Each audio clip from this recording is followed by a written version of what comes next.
What's up, U.S. history kids? Mr. Tomei here. Short video today. Last two were pretty long. We're talking about the cause of the Great Depression as we're getting out of the 20s. We're going to talk a little bit about the stock market, aka stonks, and we're going to roll from there. Shouldn't be too long today, all right? So 20s were this great time, a lot of economic growth, a lot of people making a lot of money in the 20s, but that wasn't going to last. So as a lot more people started making more money, more people began to invest in the stock market. We're going to talk about what is the stock market, how that works in a second. The problem is people thought that these good economic times, that was really the 20s, that they were never going to end. And people could just keep investing and spending money and not worrying having to save money and just overspend really what they had. Because eventually they know, oh, I'll make a return on my investment. They were wrong. So what is the stock market? Okay. So what I want you to imagine is the stock market is a virtual market where different items can be bought and sold. They can be physical items like gold and silver. You can buy currencies. It gets really complicated and you can buy different types of stock. We'll just call it that for now. But I also want to tell you that, a lot of major companies exist on the stock market, and you can actually become a very, very small owner of some of these companies by buying shares. Major companies sell shares of their company on the stock market. They sell off a very small fraction of a fraction of a fraction of percent of ownership in a company. That's how I want you to think of a share. And they sell this to the general public. They do so to generate money. The concept is this. Let's go back, 10 years ago, Elon Musk, Tesla, he needs some money to get his business really off the ground and make Teslas bigger and bigger, right? So he decides to become a public company, give up a chunk of the ownership of the company and sell that to tens of thousands, hundreds of thousands of people. Well, what happens is people compete to be an owner of that stock, right? So let's say, right, for example, this Pikachu represents the share, like one share of Tesla, right?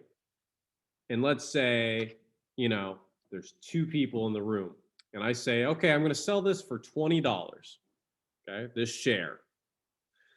Well, person A might say, okay, I'll buy it for 20. Person B might say, I'll buy it for 21. Person B thinks that this is going to become more valuable. They want to own that because this will hopefully grow as time goes on, as Tesla, for example, becomes a bigger company, as more people buy electric Tesla cars, making this share more valuable.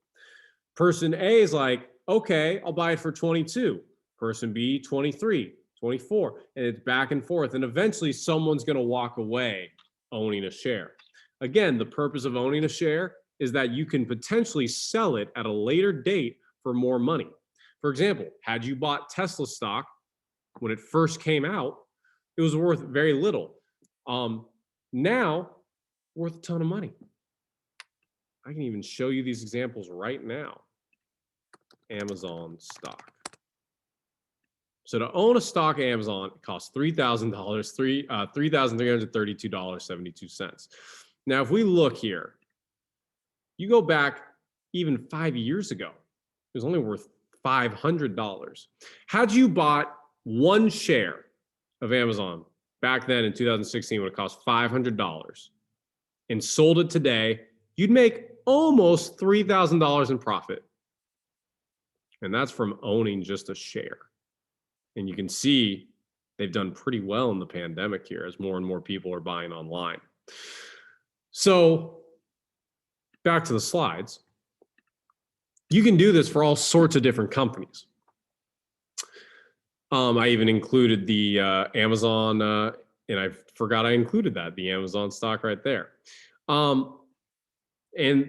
to understand reasons why Bill Gates, Elon Musk, why these people are so wealthy is because they own the majority of these shares. They are the majority owner, right? And when you own the majority of those shares, you add that up. If you were to sell all those shares, that's kind of what your net worth would be, right? So Jeff Bezos, he owns the majority of the stock. That makes his net worth in the over 100 billion or whatever it is now. So that's kind of how that works. A little bit more about stocks. The stock market can fluctuate. It can get also really tricky. So I don't want you to be too confused by it and get into the weeds about it. But at the very basic level, what I want you to understand is that stock price can change by the day, by the hour, by the minute, by the second. And the price of it can change for a variety of reasons. What's going on with the company? Is there something new coming out? Have they, what's the outlook looking like for that industry? For example, I include a picture here of like American Airlines, right? And because no one is really flying right now, no one is traveling, no one is going to hotels, anything in that realm is not doing well in the stock market. So if you look, for the most part, American Airlines would hover around the $30 mark. That was kind of where it would hover, just under that. And then you see here, February 2020, and then there's a big dip. Well, we know what happens right here. That's when the pandemic starts and no one's traveling. That's why their stock crashes a significant amount in a short amount of time. Eventually, as people begin traveling more, the stock will recover, but this costs a lot of people money because a lot of people invested in American Airlines, and that's just one company, right? Imagine if you put hundreds of thousands of dollars into that. That's a lot of a loss. Now, kind of getting back to how this relates to history. There were a lot of warnings for months and months going into the economic collapse that was kind of Black Tuesday and the stock market crash that, hey, there's going to be a slowdown. We need to start being cautious. I would advise you to be cautious. That's what the experts were saying. Even the government began saying it, but people weren't listening. Then finally on September 4th, 1929, aka which is a date known as Black Tuesday, investors began to realize what was about to happen, that there was going to be a slowdown, that they had overspent their means. And so they tried to get out and save as much money as they could. Well, here's the problem. When thousands and thousands, and today millions and millions and tens of millions of people withdraw so much money, that causes problems, right? Stock price value goes down. People who didn't get out in time lose a lot of money. Companies no longer have really enough money to be able to conduct business. And there's a whole list of other effects that happen because of this mass pullout, this mass hysteria of pulling out money, which we'll talk more about in our next video. And again, this lasted for about 2 months, really, this decline. You see here, this was the Dow Jones, which kind of tracks how well the average market of America is doing. And for a while, it was doing pretty well. The thing is, these numbers like 100, 200, 300, 400, today it's eclipsed. Like we're in the high 20s now is where our averages are at, how the market is doing. But it dropped significantly in a 2-month period and then really never really recovered. And this went on for months. And it cost a lot of people jobs, and a lot of other issues arose from it. People panicked, lost all their savings, and we're going to talk more about this in our next video.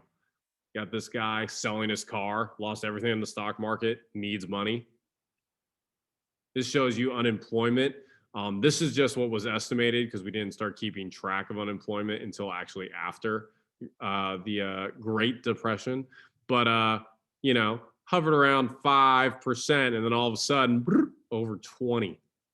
We haven't seen numbers like that since. So yeah, bad times. We're going to talk more about the Great Depression. Your homework assignment is going to be more specifically into stocks. But in the meantime, watch these videos, do your homework. I'll talk to you guys later. See ya.